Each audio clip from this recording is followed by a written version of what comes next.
you think is Bill Cosby personally thought about?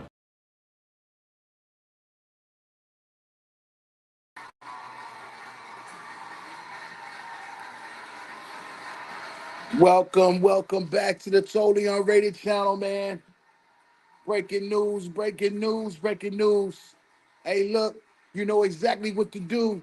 Smash that like, share the live, baby. Hey, when that 30-second countdown drop, you know it's gonna be live coverage, baby. It's the Vice President Harris addresses the nation after conceding the election, man. The President-elect Donald Trump.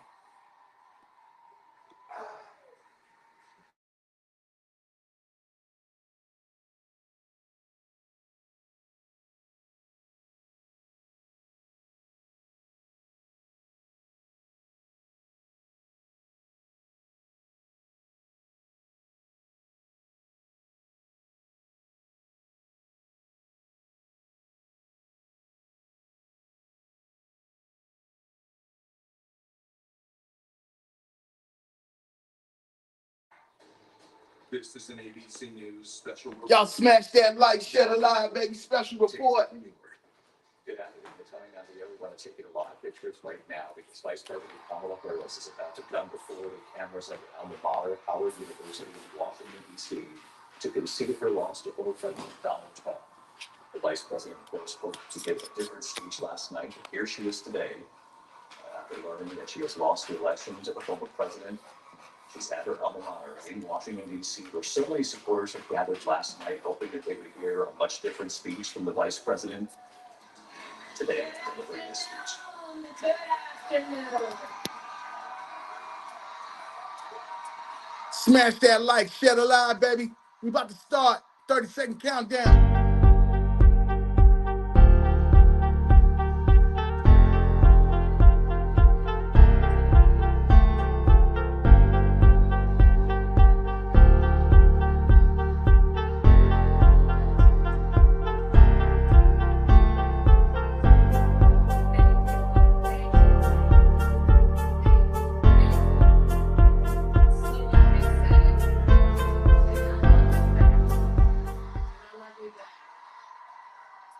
So let me say, my heart is full today.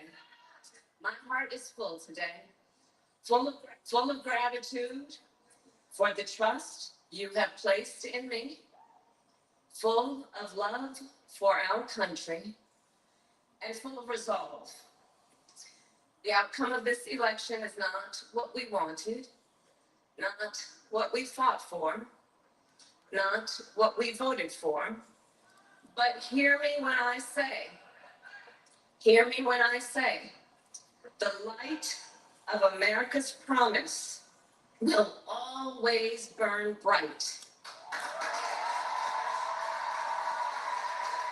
As long as we never give up, and as long as we keep fighting.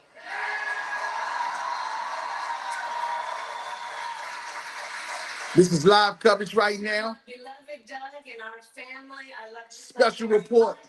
Live, Vice President Harris addressing the nation after conceding to Donald Trump. Thank you for your faith and support.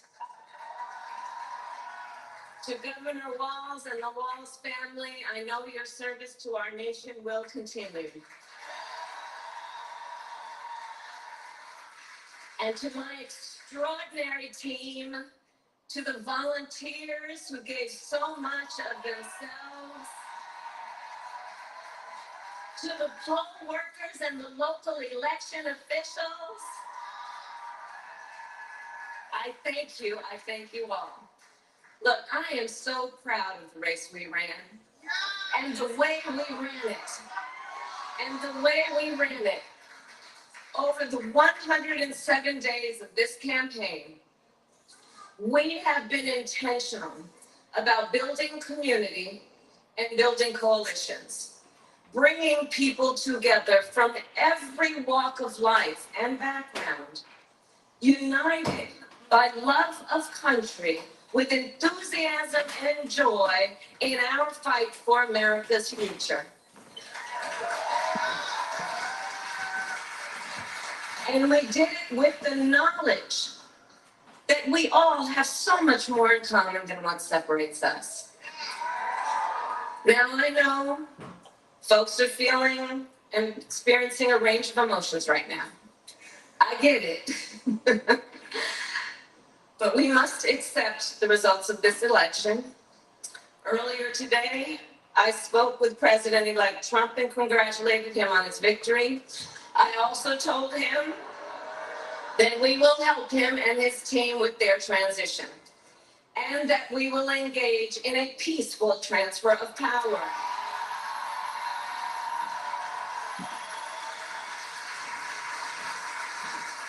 A fundamental principle of American democracy is that when we lose an election, we accept the results.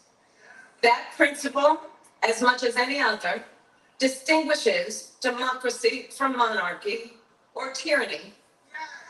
And anyone who seeks the public trust must honor it. At the same time, in our nation, we owe loyalty not to a president or a party, but to the Constitution of the United States.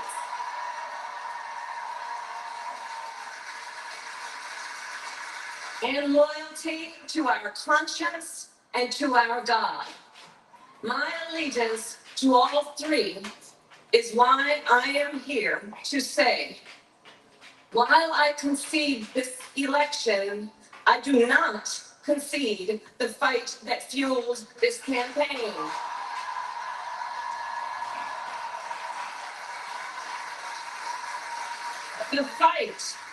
The fight for freedom, for opportunity, for fairness, and the dignity of all people. A fight for the ideals at the heart of our nation, the ideals that reflect America at our best. That is a fight I will never give up.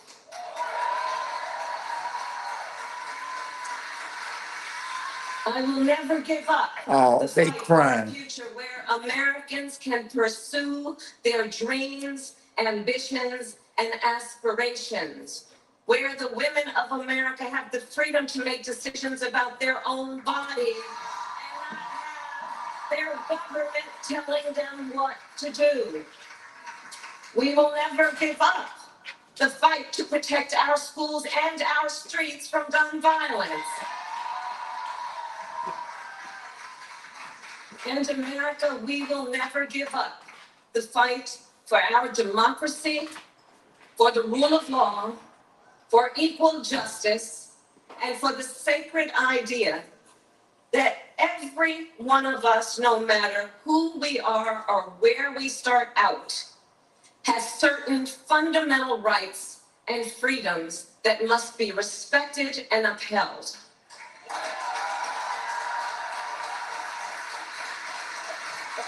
And we will continue to wage this fight in the voting booths, in the courts, and in the public square. And we will also wage it in quieter ways, in how we live our lives, by treating one another with kindness and respect, by looking in the face of a stranger and seeing a neighbor, by always using our strength to lift people up, to fight for the dignity that all people deserve. The fight for our freedom will take hard work, but like I always say, we like hard work. Hard work is good work.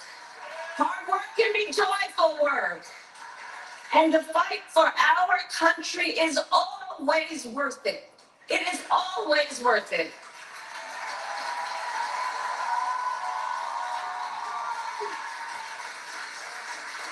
To the young people who are watching, it is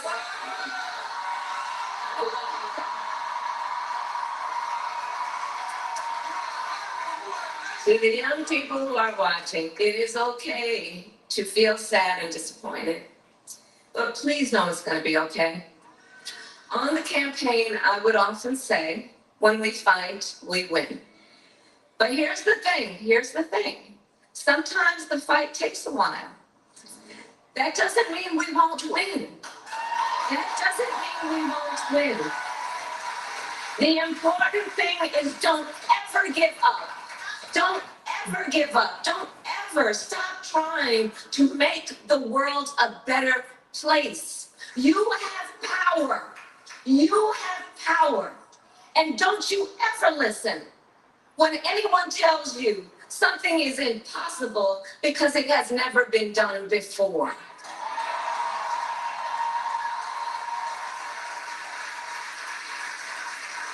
You have the capacity to do extraordinary good in the world. And so, to everyone who is watching, do not despair. This is not a time to throw up our hands. This is a time to roll up our sleeves. This is a time to organize, to mobilize, and to stay engaged for the sake of freedom and justice and the future that we all know we can build together. Look, many of you know I started out as a prosecutor, and throughout my career, I saw people at some of the worst times in their lives. People who had suffered great harm and great pain, and yet found within themselves the strength and the courage and the resolve to take the stand, to take a stand, to fight for justice, to fight for themselves, to fight for others. So let their courage be our inspiration. Let their determination be our charge. And I'll close with this. There's an adage an historian once called a law of history, true of every society across the ages. The adage is, only when it is dark enough can you see the stars. I know many people feel like we are entering a dark time, but for the benefit of us all, I hope that is not the case.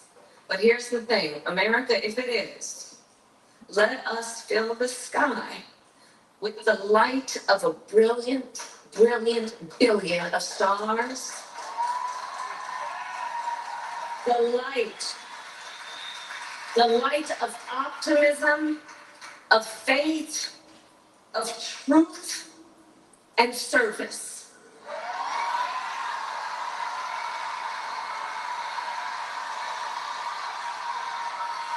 It's you. And may that work guide us, even in the face of setbacks, toward the extraordinary promise of the United States of America. I thank you all. May God bless you, and may God bless the United States of America. Well.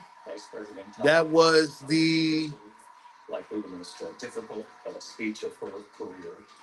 the concession speech of Vice President Harris addressing the nation following the election yesterday. Of course, many of you know that President-elect Donald Trump won the election. I believe the votes were still coming in. I think he ended up getting a 276 or 277 electoral college votes. So what you just heard was the first initial speech from Vice President Kamala Harris as she addressed the nation following conceding to President-elect Donald Trump. Of course, you guys heard me on here throughout the course of the day, speaking on some other things, and I'm going to be continuing to speak on those things. I know that many Americans are probably in emotions right now because of a historical moment that could have been made in history with the likes of America electing its first female president. And there is a point in time that it may come back around again. This is not the first time that we have seen a female run for president, and I'm sure that it won't be the last. Anywho, I think that VP Harris had a strong campaign as far as making the appearances and just getting out there. I think when you look at how her campaign was rolling out there with the rallies, I know that a lot of people were entertained, and I don't know if that was the real tactic. But maybe looking back at this campaign run, of course, many of you know that as she addressed, 107 days. That's a very short time to campaign, especially for the top seat in the country. As a president. So you gotta tip your hat off to the Harris campaign for getting out there and really trying to make a difference.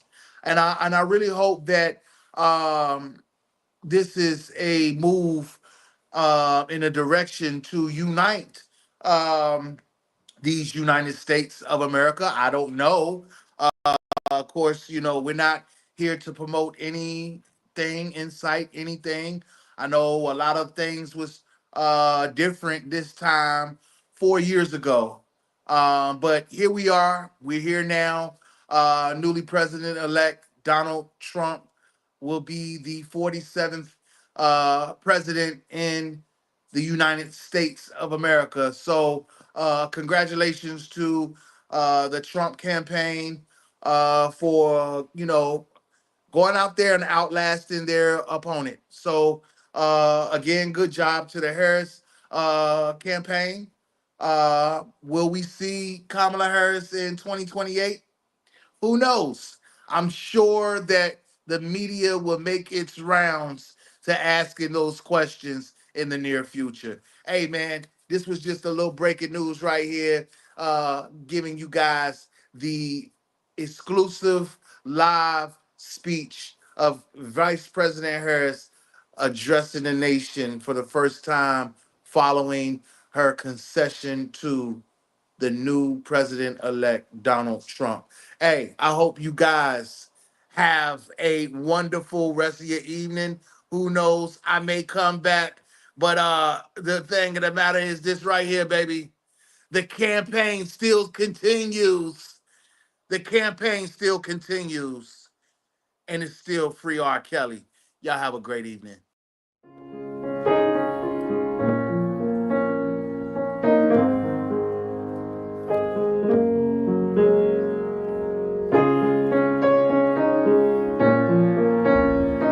You're saying everything they said in that documentary about you is not true. They are lying on me.